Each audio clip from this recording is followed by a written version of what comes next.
Reka ngusuhuze cyane kandi nkwifuriza amahoro y'Imana. Muri aka kanya ngiye kugezaho ikiganiro cyerekeranye n'inyatsi. Abantu benshi bakunze kuvuga ku nyatsi cyane, abandi bakayivugaho mu buryo bumwe cyangwa se ubundi, ariko muri aka kanya ndashaka ngukure mu rungabangano ngusobanurire icyo bita inyatsi. Ushobora gusanga nawe wayibeshyagaho, ariko muri aka kanya urahita usobanukirwa by'ukuri. Inyatsi si ukuba ufite amafaranga ngo ugende usengerera abantu cyangwa ugure ibikoresho mu buryo bumwe se cyangwa ubundi amafaranga ashire, ngo utangire uvuga ko wibasiwe n'inyatsi. Oya, inyatsi tandukanye inyatsi no gusesagura cyangwa kudakora planning z'imishinga yawe itandukanye z'ibyo ugiye gukora none cyangwa se ejo. Inyatsi dore ukuntu ifata, dore n'ibimenyetso biyiranga. Inyatsi no gukunda kubura ibyawe ku buryo budasobanutse, ibyawe ugakunda kubura ibyawe ku buryo bw'amayobera. Ushobora kugira amafaranga mu mufuka wawe ukayabura utazi aho yagiye, gukunda gutakaza cyane ndetse no kwibwa kenshi, ukagira inka ntizigire umukamo cyangwa zigakunda gupfa, ukagira ubworozi inkoko n'ibindi bigakunda gupfa nta mpamvu zigaragara zibiteye, guhinga umurima ntiwera abandi mu gihe bawuhinga bakera, gucuruza ntibigende, ugasanga wowe aho abandi babonera wowe urahaburira, ugasanga abandi bungukira wowe ukunda guhahombera. Mu bucuruzi ibyo utangiye byose bikazazana bigapfa bigacika umutwe nta hantu biragira mu buryo bumwe se cyangwa ubundi. Ibyo byose bikubiye mu nyatsi.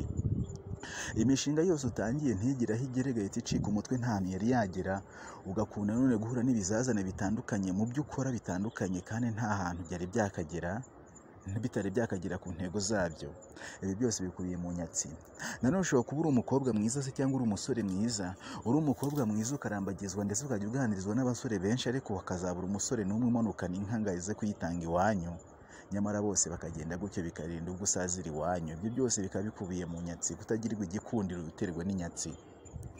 Nanone ushobora inyatsi kukwibasiraho ku bigendanye n'urubyaro, ndetse ugasanga rimwe na rimwe naho bihabonyetse inyatsi. Inyatsi nanone igaragarira mu buryo bwinshi cyane butandukanye.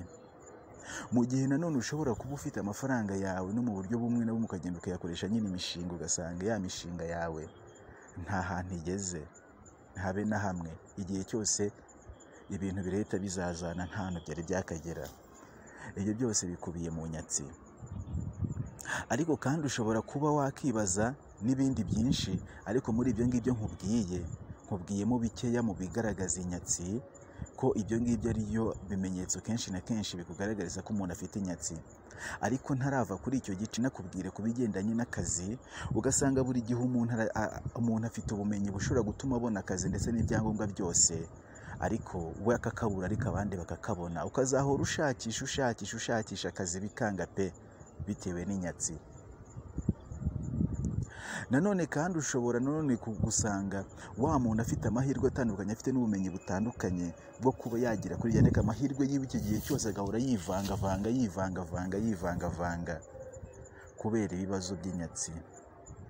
Nanone kandi inyatsi ishobora kwibasira uburyo bw'urushako, ugasanga umuntu nta na rimwe ashobora kugira urugo ngo rureme cyangwa rumare igihe cyose urugo rurahora ruzamo ibizazane, impamvu zidafatika, agahora asenya ndetse yumva yabivamo kubera inyatsi. Inyatsi ishobora no kwivanga mu rukundo, ukajya usanga wowe buri gihe urikura mu byiza ukijyana mu bibi, urikura mu kazi keza ukijyana mu bibi, cyangwa urikura ku bantu beza bari bagufitiye umumaro, bagukundaga bagufitiye umumaro cyangwa bazakugirira umumaro, ahubwo ukijyana ku batazakugirira umumaro na rimwe. Ibyo byose bikaba inyatsi. Ushobora nanone kugira abashuti benshi bazakugirira umumaro mu gihe kizaza, ariko bose bakigendera bakakuvaho, ugasigarana umuntu utazakugirira umumaro, abantu badafatika. Ibyo byose bikaba bikubiye mu nyatsi. Wakibaza ngo rero inyatsi iterwa n'iki, ituruka kuki? Inyatsi wumve neza ahantu ishobora guturuka. Inyatsi ishobora guturuka mu muryango, cyangwa se bashobora kuyiroga, nawe ubwawe ushobora kuyitera, ushobora kuyitererezwa. Ni ryari rero ushobora kwitera inyatsi wowe ubwawe? Ushobora kwitera inyatsi biturutse mu mirimo itandukanye ukora kandi mibi, cyane cyane ubusambanyi. Ukunda kumva abantu bavuga ko umugore wapfakaye anywa umuti mbere yo gushaka umugabo, cyangwa se umugabo wapfakaye anywa umuti mbere yo gushaka umugore, cyangwa se umugore utwite atareba mu mva cyangwa amanura umurambo. Kenshi na kenshi iyo ubirenzeho hashobora kubaho ingaruka z'ako kanya, cyangwa hakabaho ingaruka zizabaho mu gihe kiri imbere kirekire, ariko byanze bikunze zibaho.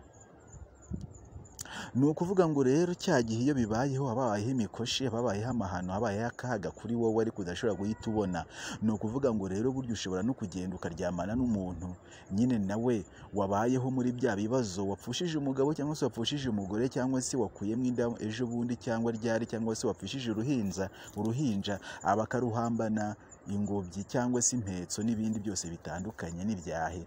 Cya gihe haba habayeho amahano, wa muntu akaba ari we muryamana bwa mbere, agukuriye akagakuriye inyatsi, ndetse ushobora gusanga akazi wari ufite uhise ukavaho, cyangwa iduka wari ufite rigahomba, imodoka bikarenga umuhanda ugafatwa mu buryo butandukanye n'ibindi. Ibyo ngibyo none ni mu cya gihe inyatsi ushobora kuyitera wowe ubwawe igihe witerereje imikoshi itarikwiye. Nanone kandi inyatsi ishobora guturuka mu muryango, mu gihe umuryango wari ufitemo abantu bari bakize bakungahaye bafite ubutunzi, ariko mu gupfa kwayo bagapfa barakenye, nta mafaranga bagifite, nta mutungo bagifite, nta bukungu bagifite. Cyagiye bapfana agahiri, bagapfana agahinda, bapfana ishavu ndetse n'akaga, bagapfana umubabaro. Cyagiye cyane cyane ko mutaba mubibuka na rimwe, hari igihe rero baza bo bateza abandi bo muri uwo muryango ako kaga, kuko baba bumva kuko bapfuye ariko kwiza, bakaza biteza abandi, cyane cyane ko bataba banibukwa. Aho naho birashoboka. Nanone burya mu muryango kuva kera na kare mu muco nyarwanda, iyo bizeraga Imana y'u Rwanda ndetse n'Imana rurema, Imana rugira bakayiringira kandi bakumva ko ari ibaha byose, kurama no kuramuka, Imana yaremye byose, Imana yahozeho kuva kera kandi Imana rugira, Imana ifite byose. Ariko bizeraga mu bakurambere babo, ni ukuvuga ngo barebaga mu bakurambere babo babandi bapfuye bafite imico myiza. Nk'uko n'ubu ngubu hari umuntu upfa abantu ukavuga ngo uriya muntu byanze bikunze yabonye ijuru, agiye ku Mana, niba ijuru ribaho hazaribona.